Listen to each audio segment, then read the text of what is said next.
Hello and welcome back to ManVFilm. It's a Blu-ray update time, and this time it is all Vinegar Syndrome related kind of movies. I bought a bunch of stuff including the subscription last year, which is going to keep me in good stead throughout the year. I also bought a couple of other things from sub-labels that they have, Fun City Editions and Blue Underground, and of course the VSAs. So I got a fairly decent sized package. Something that probably won't be as familiar or as common throughout the year as we go on, but it's some good movies. I do love delving into the Vinegar Syndrome bundle when it comes in. Now I've watched all of the subscription package movies. I've not quite gotten to the extra ones as yet, although I'll be starting them today. So before I delve into it, I'm going to talk about Morven Caller by Lynn Ramsay. This came out in 2002, I think it was. Lynn Ramsay, who is a fantastic filmmaker, did Ratcatcher, amongst other amazing movies. And this is one I had never heard of, that had eked me by, but one that seems to have an almost ravenous fan base of people just praising how wonderful it is. All about a woman who wakes up on Christmas Day to discover that her boyfriend has committed suicide. She steals his novel, passing it off as her own to the publishers, and goes on a holiday. A little bit of a road movie, a little bit of self-discovery. Sounds very interesting. Samantha Morton plays the lead character, and it just sounds super interesting, and especially with all the love thrown its way, I am really interested in checking it out. Next up we have a few 4Ks from Blue Underground. I've picked up a few of these. They are remarkably exceptional Blu-ray discs from the ones I've seen so far. They've all been terrific. Now a movie that I had in DVD, one that I've not seen in must be close to 25-30 years, is Dead and Buried. Now I've got this kind of lenticular edition one. This has got a wealth of extras, but more than anything I'm just curious to see the movie in 4K. This edition comes with the soundtrack and a booklet as well. I was kind of worried because it came out a while ago, but it's only just recently landed on the Vinegar Syndrome website, and of course I picked it up. It's the cheapest way to get them, in my opinion, to get them into the country. And a couple of other slasher movies from the 90s that I really do like, particularly my favourite of the trilogy here, which is Maniac Cop 2. Robert Davi stars in this one. I love this movie. This is my favourite Maniac Cop film.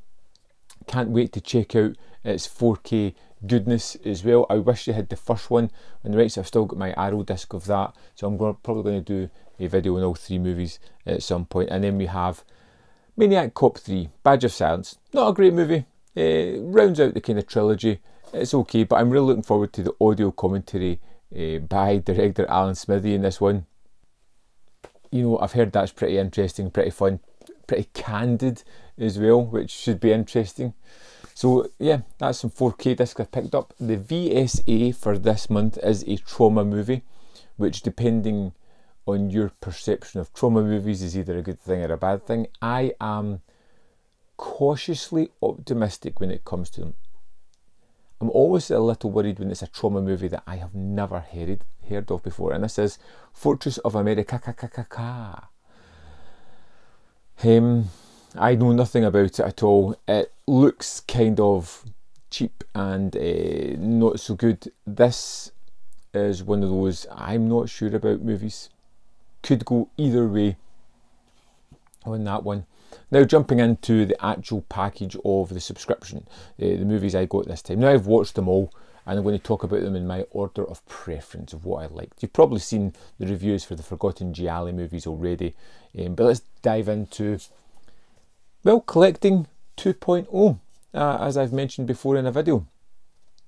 Master of the World. Master of the World is a movie that perfectly embodies Collecting 2.0. I didn't like it. It was boring. It was trite.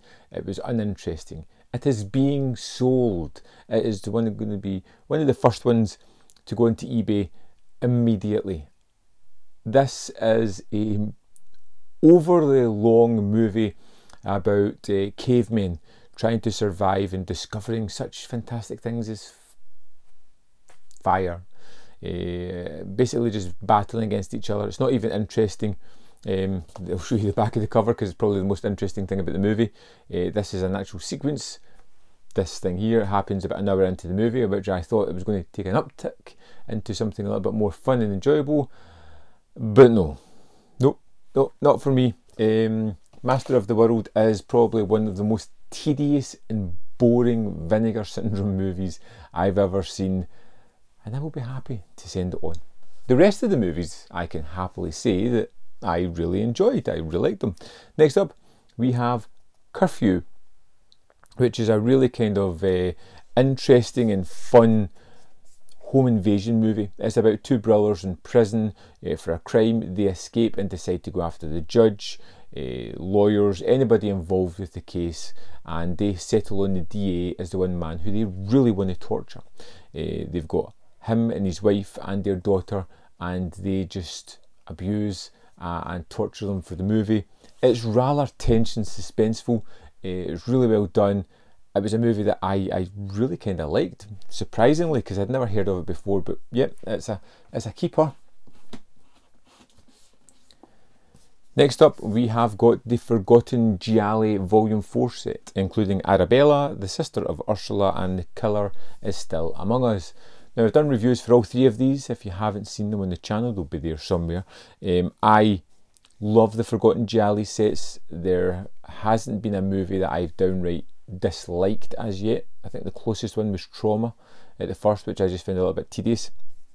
These ones are all super sleazy and just horrid kind of films that I did enjoy. There were some surprises, there were some moments of sheer complete shock, particularly the ending of The Killer is Still Among Us, which I still haven't recovered from, and not in a good way. Wasn't enough to derail the movie completely, but came close to it. Another good set, not my favourite of the Gialli sets, number 3 still my favourite. And last, and definitely not least, is a 4K disc from Vinegar Syndrome, and that is Dead Heat. I was late to the party in Dead Heat. I've only seen it the previous, I think, 2-3 times I think I've seen it, and each time it gets incrementally better. It's a movie that I really enjoy, and tonally it's really off. It's a hard one to go into if you know nothing about or even settle into it. I feel it's a movie that takes a couple of watches to really grow on you. It's a silly buddy cop movie with zombies, with lots of great and wonderful practical gore that looks terrific. The makeup and the special effects are just truly wonderful. It's kind of funny. It's incredibly silly. The plot, the mystery, kind of zips along a little bit too easily. But this is a movie that's under 80 minutes. Such an enjoyable film. So glad to have it in 4K. It looks tremendous. And now I'm about to delve into all the extras to see what's there. But yeah, that's my Vinegar Syndrome delivery this month. So far, one title that is definitely going. I've still got some other discs to watch, and we'll see what happens from then on. But so far, good month. As always, I'd love to know what you picked up from Vinegar Syndrome this month, or your thoughts on this month's titles. Let me know in the comment box below.